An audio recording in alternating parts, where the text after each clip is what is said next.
Dialogue రాసేటప్పుడు మన commercial పంచ్లు అని కానీ లేకపోతే ఒక కమర్షియల్ డైలాగ్ ఓరియంటేషన్ అని కానీ ఉంటాయి నార్మల్గా మాస్ ఫ్యాన్స్ ఉన్న వాళ్ళకి, పైగా మెగా ఫ్యాన్స్ బాగా ఫాలోయింగ్ ఉన్న హీరో. దీన్ని ఏ విధంగా మీరు మౌల్డ్ చేసుకున్నారండి సార్? ఇందులో మనకి రెగ్యులర్ ఎమోషన్స్ ఉండవు. 100% ఏంటంటే ఆ వాళ్ళలోకి వెళ్ళి వాళ్ళు మాట్లాడుకునే భాష, వాళ్ళు వేసుకునే పంచెస్, వాళ్ళ పంచెస్ వేరే ఉంటాయి. అవునండి. ఇప్పుడు మీరు నేను మాట్లాడుకునే మాట, మీరు నేను మాట్లాడుకునే వేసుకునే పంచెస్ అక్కడ ఉండవు. అవునండి. కంప్లీట్గా ఆ వాళ్ళలోకి వెళ్ళిపోయి అక్కడ కూర్చొని రాయాల్సిన పరిస్థితి అంత కొత్తగా ఉంటుంది సార్. ఒక కొత్త అంటే మేము అనుకుంది కూడా ఫస్ట్ ఏంటంటే ఓ రెగ్యులర్ సినిమా మనం చూపించకూడదు, రెగ్యులర్ సినిమా కాదు, ఓ కొత్త వరల్డ్లోకి తీసుకెళ్ళాలి, ఓ కొత్త మాట వినిపించాలి, ఓ కొత్త సౌండ్ వినిపించాలి. ఓకే.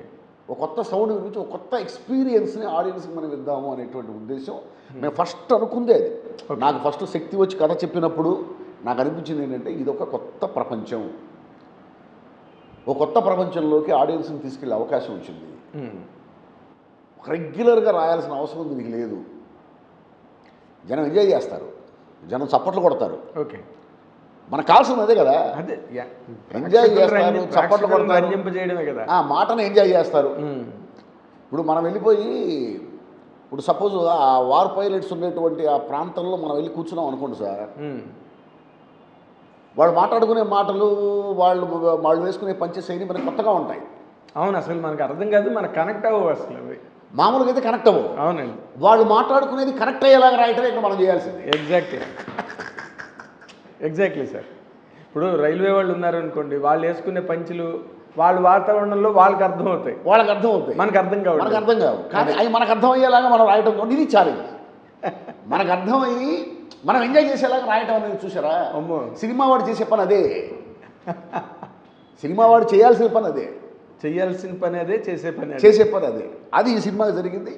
ఖచ్చితంగా ఆ ప్రపంచంలో మనం ఉంటాం, చెయ్యగలిగే పనేనా?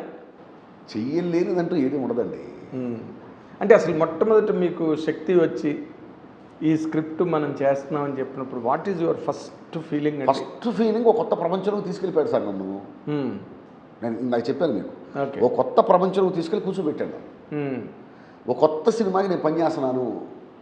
ఇప్పటిదాకా నేను గర్వంగా చెప్పుకోగలను సార్, చాలా తక్కువ టైంలో చాలా ఎక్కువ జోనర్స్లో పనిచేసే అవకాశం నాకు దక్కింది. అవునండి.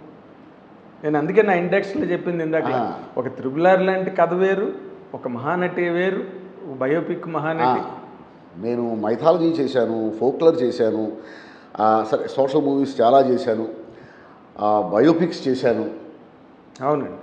ఏమండి, బయోపిక్స్ చేశాను, అన్ని రకాలు చేశాను. ఆఖరికి నేను ఈ జానర్లో సాయిమాధవ్ టచ్ చేయలేదంటానికి లేదు, జస్ట్ 10 yearsలో. అవునండి.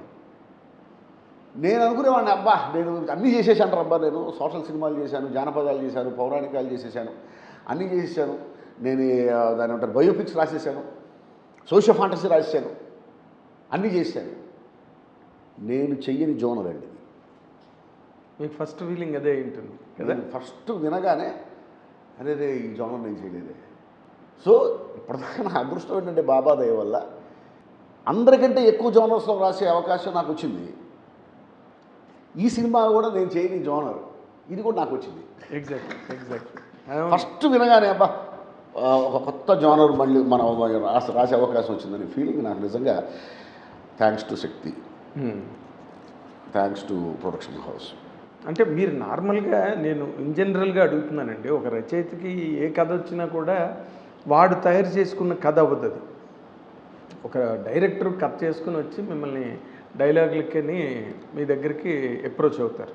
అప్రోచ్ అయినప్పుడు ప్రతిదీ పరకాయ ప్రవేశమే 100% ఆ క్యారెక్టర్స్లోకి వాటిలోకి. బట్ ఇందులోకి పరకాయ ప్రవేశం చేయడం అన్నది మరీ కష్టమైన విషయం. దాన్ని మీరు ఎట్లా రీచ్ అయ్యారు అన్నదే దీనిలోని గేమ్ అండి. సార్ నాకు అది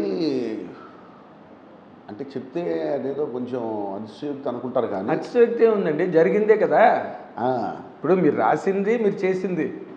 అంటే చెప్పే విధానం కూడా అంటే కొంత అనిపిస్తుంది, కానీ వాస్తవంగా నాకు అలవాటు అయిపోయింది సార్ పరకాయ ప్రవేశం. నేను రాసేటప్పుడు అంటే ఎట్ ఏ టైం 4-5 సినిమాలు రాస్తుంటాను. అవునండి. ఈ సినిమా రాసేటప్పుడు ఈ సినిమాలో ఉంటాను, ఒకే రోజు రాస్తూ ఉంటాను ఇన్ని సినిమాలు కూడా. ఒక ఒక 2 అవర్స్ ఈ సినిమా మీద కూర్చుంటే 2 అవర్స్ ఈ సినిమా మీద కూర్చుంటాను, 2 అవర్స్ ఈ సినిమా మీద ఇట్లా కూర్చుంటాం కదా. ఈ 2 అవర్స్ నాకు ఏం గుర్తుండవు, ఈ సినిమా మీదే ఉంటాను నేను. ఈ సినిమా రాస్తున్నప్పుడు ఈ సినిమా మీదే ఉంటాను నేను, ఇంకోటి రాస్తున్నప్పుడు దాని మీదే ఉంటాను, మొత్తం టోటల్గా అది వెళ్ళిపోతుంటాను. ఓకే. దీనికి కారణం నేను అనుకునేది ఏంటంటే, నేను థియేటర్ నుంచి వచ్చానండి. అవును, రంగస్థలం నుంచి వచ్చారు కదా. నా రూట్స్ రంగస్థలం. అవును. దానివల్ల వచ్చిందంతే, అంతకంటే ఏం లేదు. ఓకే. నా గొప్పతనం ఏం కాదు, అది రంగస్థలం, నాటకం నాకు పెట్టిన భిక్ష. సో మీకు అది ఏదో పెద్ద ఎగ్జామినేషన్ లాగో ఓ పెద్ద ఛాలెంజ్ లాగో మీకేం అనిపించలేదు, జస్ట్ నల్లేరు మీద బండిలాగే వెళ్ళిపోయింది అంటారా? ముందు లోపలికి వెళ్ళడం ఛాలెంజ్ అండి. ముందు అసలు లోపలికి వెళ్ళడానికి ఒక టైం పట్టింది. ఫస్ట్ ఆ కథలోకి, ఆ వరల్డ్లోకి, ఆ క్యారెక్టర్స్లోకి. ఎందుకంటే ఇప్పుడు ఆర్టిస్ట్ తను వేసే క్యారెక్టర్లో మాత్రమే ఉంటాడు సార్. రైటర్ ప్రతి క్యారెక్టర్ అవ్వాలి కదా. రైటరు రాసేవాడు ప్రతి క్యారెక్టర్లో వాడు ఉండాలి. అవును. ఈ క్యారెక్టర్ రాస్తున్నప్పుడు ఈ క్యారెక్టర్లో ఆలోచించాలి, దీనికి కౌంటర్ ఈ క్యారెక్టర్ చెప్తున్నప్పుడు ఈ క్యారెక్టర్లోకి వెళ్ళిపోయి ఈ క్యారెక్టర్ లాగా నేను థింక్ చేయాలి, ఇంకో క్యారెక్టర్ మాట్లాడుతున్నప్పుడు ఆ క్యారెక్టర్లోకి వెళ్ళి థింక్ చేయాలి. ఎట్ ఏ టైం ఒకే సీన్లో 5-6 పాత్రలు మాట్లాడుకుంటున్నప్పుడు 5-6 పాత్రల్లోకి మనం వెళ్ళగలగాలి, 5-6 బాడీ లాంగ్వేజ్ని మనం అర్థం చేసుకోగలగాలి, 5-6 వ్యాకరణాలు మనకు తెలిసి ఉండాలి. ఏ క్యారెక్టర్లోకి వెళ్తే అంటే ప్రతి క్యారెక్టర్కి ఒక గ్రామర్ మనం సెట్ చేయాలి. మీరే సెట్ చేయాలి. అవును. ఒక క్యారెక్టర్ మీరు మాట్లాడుతుంటే నేను మాట్లాడుతున్నట్టు మీరు మాట్లాడరు. మీకు ఇక్కడ మనం 4-5 ఉన్నామంటే 4-5 గ్రామర్స్ ఉంటాయి, ఒక్కొక్క రకంగా మాట్లాడతారు. ప్రతి రచయితలోనూ ప్రతి క్యారెక్టర్లోనూ రచయిత కనిపించకూడదు, రచయిత వినిపించకూడదు. సహజంగా జరిగే పొరపాటు ఏంటంటే ప్రతి క్యారెక్టర్లోనూ రచయిత వినిపిస్తుంటాడు. అవును, వాళ్ళ సిగ్నేచర్ వినిపిస్తూ ఉంటుంది. ఎగ్జాక్ట్లీ. నేను మ్యాక్సిమం అలా వినిపించకుండా ప్రయత్నం చేస్తా. అది ఎంతవరకు సక్సెస్ అవుతాననేది నాకు తెలియదు. నేను నా ప్రయత్నం అయితే సాయిమాధవ్ వినిపించకూడదు, ఆ పాత్ర వినిపించాలి. సాయిమాధవ్ వినిపిస్తే ఎలాగా? సాయిమాధవ్ కాదుగా పాత్ర, సాయిమాధవ్ అనేవాడు ఒక సినీ రచయిత. అవును. బట్ ఇక్కడ హీరో ఎవరు? ఒక వార్ పైలట్. అవును. వార్ పైలట్ లాంగ్వేజ్ వేరే, సినీ రచయిత లాంగ్వేజ్ వేరే. అవునండి. సో నేను అక్కడ వినిపించకూడదు, నాకు అక్కడ ఆ పాత్ర వినిపించాలి. సో నేనేం చేస్తాను, ప్రతి పాత్రకి ఒక గ్రామర్ సెట్ చేయాలి. మీరే సెట్ చేయాలి కదా అది. అంతేగా మరి మాటలు రచయిత బాధ్యత, అది ఫస్ట్ బాధ్యత. అది వాడు చేయాల్సిన ఫస్ట్ బాధ్యతే. అది వాడికి ఒక వ్యక్తిత్వం క్రియేట్ చేయాలి. ఆ వ్యక్తిత్వం కథలో ఉంటుందండి. ఓకే. ఆ వ్యక్తిత్వం కథలో ఉంటుంది. అది కథా రచయిత ఆ వ్యక్తిత్వాన్ని ఆల్రెడీ క్రియేట్ చేసి ఉంటాడు. ఆ వ్యక్తిత్వాన్ని బట్టి, అతని సామాజిక పరిస్థితిని బట్టి, అతని సాంస్కృతిక పరిస్థితిని బట్టి, అతను చదివిన చదువుని బట్టి అతనికి ఒక భాష ఉంటుంది. వాడు చదివిన చదువు, వాడి సంస్కారం, వాడి సామాజిక పరిస్థితి, వాడు చేసేటువంటి పని, ఇవన్నీ కూడా వాడి భాషలో మనం ప్రతిబింబించాలి. అవును, భాషలో. సో అవన్నీ పట్టుకొని ప్రతి పాత్రకి ఒక వ్యాకరణాన్ని, ఒక గ్రామర్ని మనం సెట్ చేసుకొని తీసుకురావడం అనేది మొట్టమొదటి బాధ్యత మాటల రచయిత. దానికి సాధ్యమైనంత నేను ప్రయత్నిస్తూ ఉంటాను.